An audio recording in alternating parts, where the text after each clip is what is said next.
Welcome to the Jeremy and Andy Talk Movies podcast. I'm Jeremy. I'm Andy. And Andy, I've got to ask you, do you think that the movie I'm going to review right away, Pretty Lethal, is a response to Timothy Chalamet's criticisms about the ballet being no longer relevant? I think maybe it was just incredible timing for the makers of Pretty Lethal that it kind of does seem like a giant middle finger to Chalamet. I mean, this movie just reminded me of all the times that you and I have fought Hungarian mobsters while wearing our ballet tutus. So it really, struck that familiar chord with me. Exactly, but with as much as we wear our ballet tutus, if you end up fighting Hungarian gangsters, odds are we're probably going to be in them, so. Yeah, absolutely. It's true. All right, so let's give a little summary of this movie, Pretty Lethal, that we're going to be talking about. When their bus breaks down on a trip in Europe, a group of ballerinas find themselves at the wrong inn at the wrong time as a local gangster murders their coach, and now the girls must find a way to escape before they meet the same fate. But the only way out is by fighting back. Andy, Yeah. was Pretty Lethal good? I could care less if Pretty Lethal was good or bad. I had so much fun with this movie. I thought this movie was an absolute riot. I love this movie. I now like all these actresses in this movie because they are so good at doing this ridiculous stuff, and it feels like they are so in on the joke. Like, not that this movie is a joke or that this movie whatever, but it's like they just know how to play right along with the tone of this movie, and they can do these ridiculous things and say these ridiculous things, and it doesn't feel ridiculous at all in this movie because they are so bought in to the idea of this movie. And I just can't say enough about this movie. I just thought this movie was an absolute blast. I can't help it. I'm sorry. You know what, Andy? We say it all the time. We want people to like movies. I'm so glad you like this movie. This movie is the silliest movie I've seen in a long time. Oh, This movie it's is ridiculous. I can't think of another word for it that's better than just it's silly. It's the silliest movie. It Because is. here's the It's thing. absolutely ridiculous. Yeah. The thing about this movie that I think maybe actually is what kind of makes it work is that it like actually could have been a really good legitimate horror movie. Hmm. In a lot of ways I was like this could have been the spiritual sequel to one of my favorites, which is Green Room. And Green Hmm. Room's a story about this punk rock band that does a show at this remote club, and it turns out it's like a Nazi hangout club, and they end up witnessing a murder that happened, and so now they're going to kill us because it's easier to bury us than explain it, and we've got to find our way out. This could have been basically that. These ballerinas are on a trip. Their coach gets murdered. They're going to get, and it could have been a very scary, like, how do you get out of this situation? And because it is that is the premise of the movie. The difference here is whereas Green Room plays it for like this is gonna be really scary and they are definitely in over their heads and they're not all gonna make it out. This movie's like, what if they're in this terrible situation and it's really scary, but then they use their ballet to murder all the gangsters? Oh, it's insane. It is just the dumbest thing. But I don't know, Jeremy. It's like sometimes it seems like it happens about once a year where just some kind of absurd movie comes out. And I don't know if it just catches me in the right way or whatever, but I'm just able to put aside any critical part of my brain and just be along for the ride. And then, like I said, I just think all these girls are great for what they need to do in this movie, and they're so, like I said, just in on the joke or just along for the ride, however you want to say it, that it just works. And it probably helps that after I saw this movie and I texted you about it, because we're being spied on constantly. Like my YouTube feed and stuff was like a lot of interviews with this cast. So I just happened to watch them, and like they just all seem like they legitimately like each other and that they are fun people to be around. So it's just kind of like this perfect storm for me of like these seem like likable people and they seem like they're really having a blast doing this movie. And so I don't know, it kind of was like the Dangerous Animals thing of last year where it's like I know this isn't necessarily a great movie, but it's okay if I had a great time with it. You know what I mean? I don't know what you mean because I think Dangerous Animals was a great movie, and Thank you. Okay, the that's a Academy better should have given answer. it more love. Fair uh, enough. no, I mean I think you're right. Like sometimes it's hard to be critical of a movie that is so self aware of its faults. Like Hmm. if you're like, hey, your movie's kind of dumb, they're like, yeah, Yeah, we we know. know. We're making girls wearing tutus fighting Hungarian gangsters and dicing them up while doing choreographed dance. We know it's dumb. So Yeah. you're like, well, I don't know what else I can lobby at them as criticism. There. We do say all the time, though. I think if I have a criticism of this movie, it's that it could have still been 10% smarter. Hmm. Uh, because like, all the characters are such broadly drawn stereotypes that there isn't Absolutely. like there's not one unique like well that was kind of a unique twist on a character or something interesting. And we talked about it over and over again with the movie Hard Eyes, how they were just more clever with the character dynamics in that movie than they ever had to be, where you just enjoyed Yes. watching the characters just and then you're like, oh, it's also a fun horror movie that they're in. Whereas this one, they're not interested in the characters at all. It's all about the silly setup of the horror stuff. And you know what? It's fine. It's fine for it to be just that. But I do think the movie is a lot better if they just put about 10% more into making the characters a little more interesting along the way. Oh, absolutely. Absolutely. No argument here. And it does the whole like the leader of the pack is kind of like I've had it hard my whole life. And then her rival is, of course, like the spoiled girl whose name is literally Princess, or at least that's what they call her. And then like the hardened, like tougher one, her name is Bones. Like, this is not highbrow stuff. And then, of course, you know that they're going to have to team up and make up, and they do, and all that stuff. I do think they did show glimpses of that like extra 10%. They just didn't go all the way with it. Like there's a really great scene I thought where the one girl just is going, "We have to get out of here," and the leader girl, Maddie Ziegler is her real name. She's like, "Yes, of course we have to get out of here. Like stop saying we have to get out of here. Obviously we have to get out of here." And she just like kind of goes on this rant to her about it, and I was like, "That's funny." Like that's the kind of stuff I really like. But yeah, it definitely feels like they came the first thing that the writer director whoever of this movie came up with is that scene where they do the choreography to the nutcracker to kill all these guys, and then they just constructed a movie around that. That sounds about right. Yeah, yeah, absolutely. But I do think this movie does a lot of things right too. Like again, like we just did an episode on They Will Kill You. This is another hour and a half long movie. It doesn't waste a whole lot of time getting into our main part, and when it's over, it's just over. Like they don't try and draw this out. They don't try and you know just keep tacking on Indians or anything. Like when it's done, it's done. Yeah. Uh, we say all the time that we wish movies would go to theaters. Like it's just everything's better in theaters. But I'm going to say Mm-hmm. this. This is the rare case of a movie that I say this movie deserved to be a streamer. And I think it benefited from the fact that I could every once in a while just check my phone or do something around the house and not feel like uh, I was missing anything in this movie. Like it, uh, it was made to be a only half paid attention to streamer.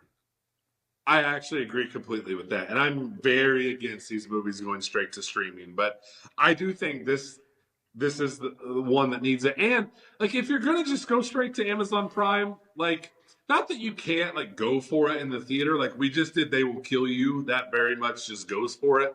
But like, if you're just kind of gonna be on Amazon Prime, go for it. Give me these ballerinas doing a choreographed move in the middle of a hotel killing gangsters. Like, just go for it. You're just on streaming anyway. So, yeah, I do agree with you though. This is probably better served on streaming. Yeah.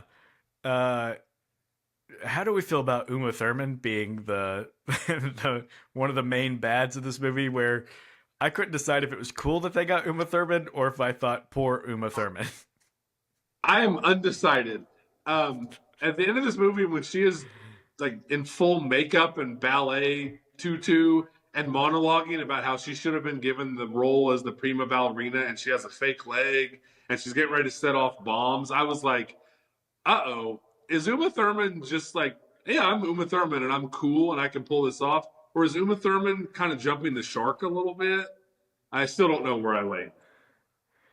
Yeah, and I mean, it doesn't. It just never helps when these actors or actresses that we know really well have to do the thick Eastern European accent, and you're No, like, just let no them matter. talk in their It's like, normal voice. yeah, it's almost like it doesn't matter if they do it really well. It's not going to sound like they're doing a really good job. It's always going to sound like they're doing cheesy acting.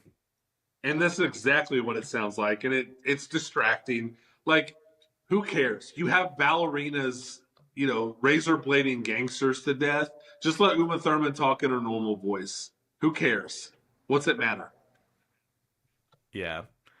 Uh, but I do think there's something about like I think actors and actresses like doing it. I think they're like I like having to put on this really absurd accent for this movie. For all I know, it was Uma Thurman's idea to be like, no, I want to play it where I've got the accent. Um, I don't know. I just think of like Russell Crowe or Tom Hanks, who like seem to the past 10 years, it seems like every part they've taken, they're like, can I do a silly accent while I do it? Perfect. Yeah, I'll do the role then. Yeah, exactly. Yeah, I don't know if Uma Thurman's good in this movie or terrible in this movie. It's really hard to decide. Yeah, which is disappointing because I think we both would say Uma Thurman is good overall. Yes, Like she's a good actress, so it's sad to see her put in a performance that just looks so bad. it's Um, ridiculous. Yeah. yeah. Uh, so this movie does the opposite of the thing I said in They Will Kill You when I said I just need people to do things that like feel smart. Like I go, that's what a person would do. And the biggest thing in movies like this is like, do you pick up the obvious weapon around you to always be as prepared as possible? This movie is littered with, hey, I'm not going to pick up the gun that a guy I just killed just dropped. I'm just going to keep going along with this tiny little blade that I have.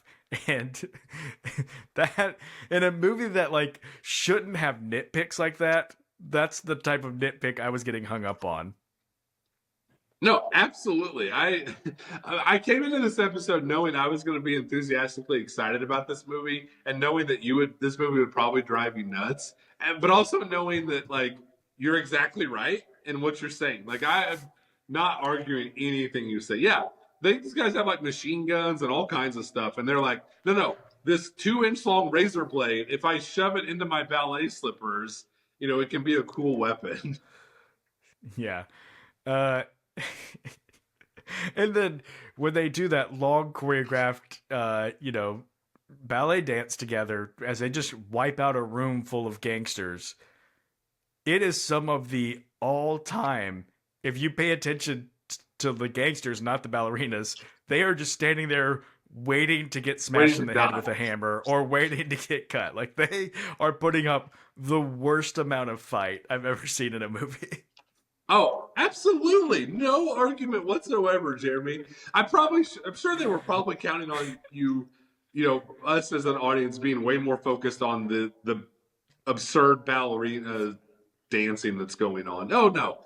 I don't argue with anything you say. That's what I'm saying. This movie is insane, but it just had such a charm to it. I also just want to say, too, like, when I talk about the actresses being in on the joke, there are some actual like really legitimately funny things I think that they wrote into the script and that the actresses play perfect. I don't even remember which one it is, but at one point the ballerinas are all standing there like forming a plan, and one of them is like kind of standing in front of the other ones, and when she walks back to the pack, she does like 2 or 3 like twirls for absolutely no reason other than it's just like I'm a ballerina, like that's just what I'm supposed to do, and the other girls don't react to it at all. That is the kind of stuff where I was like, you know what, that's really funny. I don't know, this movie just struck me in the right way. Uh, so one of the things I kept thinking about watching this movie was wondering how much the actresses had to practice ballet to do the things they required to film, and thinking for such a silly movie, I wonder how hard it was for them. You know what I mean? Like, did they have to do like a 3 month ballet boot camp in order to film Pretty Lethal, which would be Yes, so they funny to did. me. There in one of Yeah. in one of these interviews I watched, they did. I think it actually was like 3 months. They did because a couple of them, like the I think her name was Millicent Simmons, like the girl from Quiet Place who's deaf. Like in one of the Yeah. interviews, she is saying that she had never like she has no dance experience. So they actually did probably work really, really hard to be in such a ridiculous movie. They did do like months of dance training and stuff. That is, yeah, that's wild. It's so It funny. is. Like, and It's you this. know what? The whole existence of this movie is just insane. Yeah. I think the nice thing is there's 0% chance they read a script for this movie or even heard the elevator pitch and thought, well, of course it's going to be worth doing 3 months of ballet. We're making something serious and important here. They had to know from the get go, we're really putting a lot of effort into something so silly. I'm sure they did, but I think that's honestly where a lot of my admiration for this movie comes from is that just they managed to find these five actresses who were like, yeah, like let's do it. They all seem pretty intelligent. Like one of the actresses is Iris Apatow, like the daughter of Judd Mm-hmm. Apatow. So like I think these people all I think they all get it. I don't think they don't have that like pretentious like this is a movie that's actually about, the struggle of blah blah blah. Like I think they all knew like, yeah, this is just a ridiculous, over the top movie, and we want to do it. So I'm glad they did. Yeah. Uh, Boy, I really feel like we didn't get too much into the plot, but the reality is there's There's not too much plot to get into. there's no plot to get into, Jeremy. This honestly, it probably could have just been like a side, like a tacked on at the end of one of our other episode, but I'm glad we're taking the time to talk about this movie. Absolutely. The nice thing for this one is, again, most of the movies we talk about, for people to be in on the conversation, they got to go to the theater to watch. I've got to convince people, like, hey, this is worth your time or not to go see the theater. It's pretty easy to say, hey, everybody, if you're just bored one night and just need something on in the background, throw this on. You'll get the idea. You don't even have to be that locked in. That's exactly how and why I watched this movie. Like I was just kind of sitting for a minute after work and I was like, I'll get up in a little bit. I just kind of scrolling. Sometimes I just like to go to a streamer and see what's on. And I was like, oh, Pretty Lethal. I remember seeing a trailer for it and I knew Uma Thurman was in it. Turned it on, watched the whole dang thing, sent you a text. Yeah, it was very similar for me. It was like late at night, and I was like, I need something to watch just a little bit before I go to bed. I don't even know if I could do a whole movie, but I threw that on and I thought the nice thing is I won't feel bad if I don't complete this one tonight. Maybe it's one I watch half now and half later. But like you said, it just breezes by so quickly. I watched the whole thing and I was like, well, there it is. I watched the movie.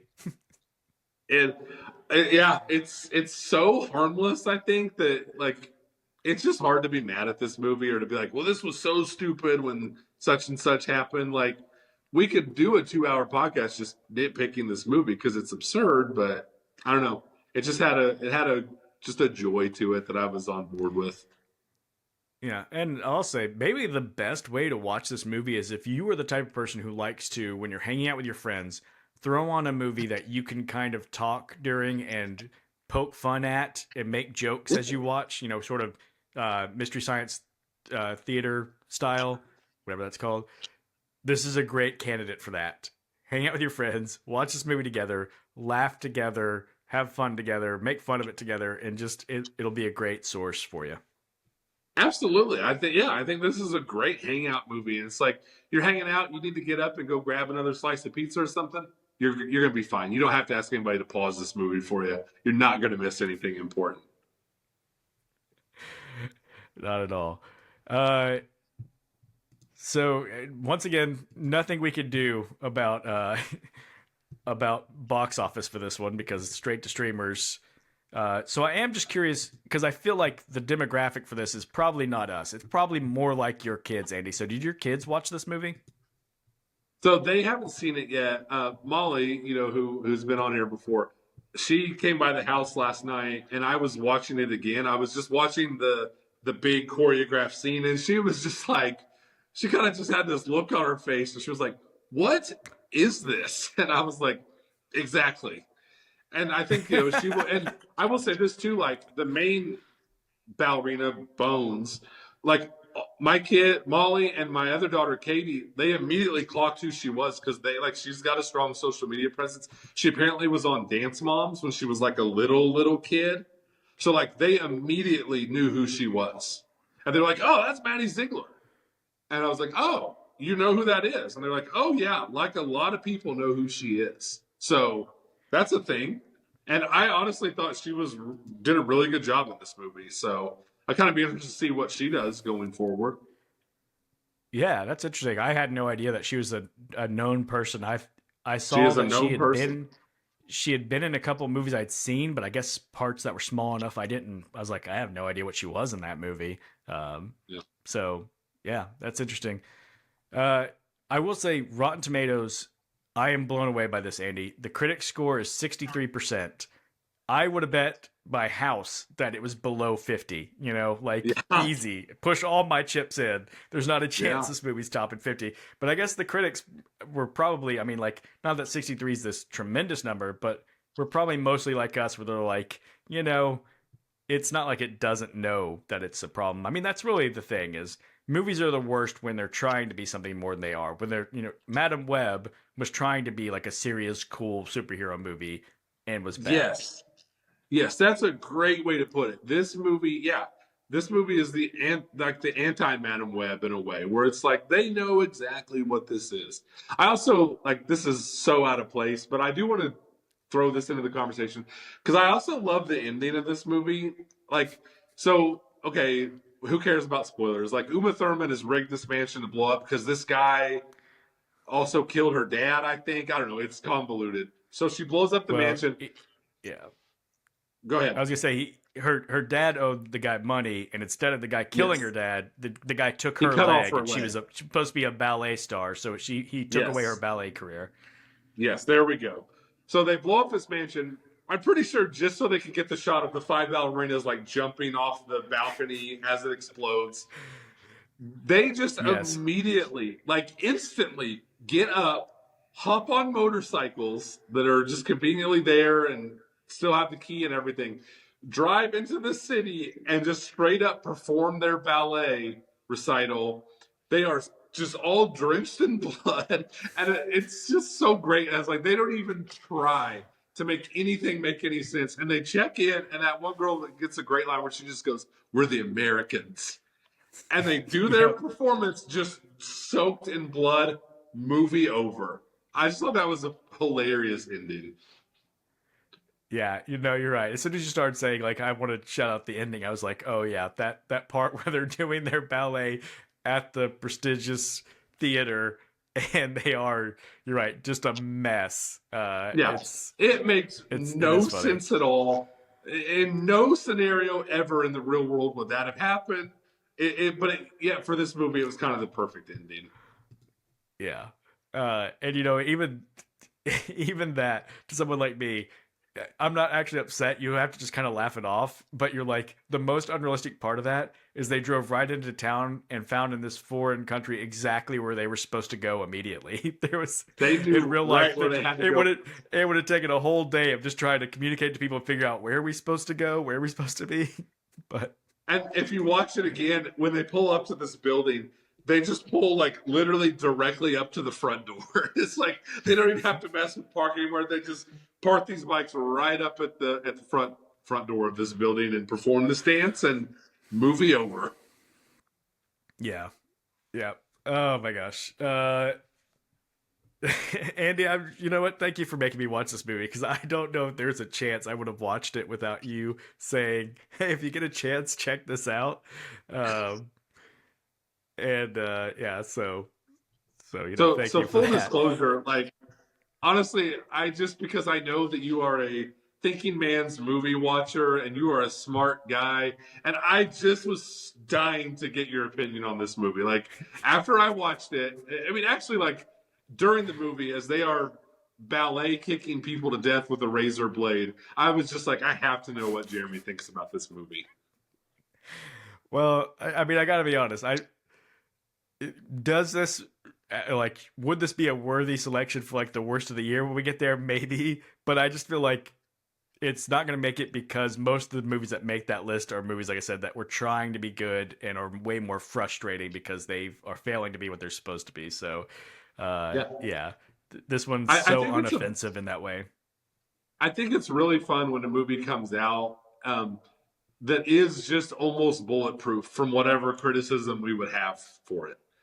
Like, because like you said, whatever we're gonna say about it, whoever wrote this movie is just gonna be like, would be like, yeah, I know. That's exactly what I was thinking when I wrote the movie. Yeah. Yep, for So, sure. yeah, All right. Well, I think 25 minutes is more than enough time to spend on this movie, so we will wrap it up there. I hope you guys enjoyed hearing us talk about this movie. I hope you also checked out our first episode of the week where we talked about They Will Kill You. yeah. And then next week, I guess the big release is the Mario movie. We haven't really talked about if that's one that we're going to review. That feels like kind of one of those, it's going to be so culturally relevant, maybe we just have to do a review on it type It movies. kind of does feel that way, doesn't it? Yeah, and you know what? I was okay with the first one. I Yeah, wasn't like a, what a classic. I didn't like it like I liked Zootopia or something, but it was good. yeah, yeah. I don't have a lot of complaints about the first one. They did. It feels like they did capture the spirit of what the old Nintendo game was as best you can. Yeah, So I don't mind it. yeah. It was a little bit of an improvement on the '90s live action Super Mario movie. Ooh.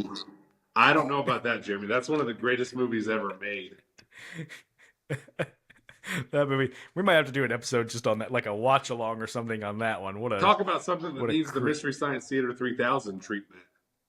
oh, for sure, for Yeah. sure. All right. Well, thank you everybody for joining us for this one, and we will see you guys next time. See you next time.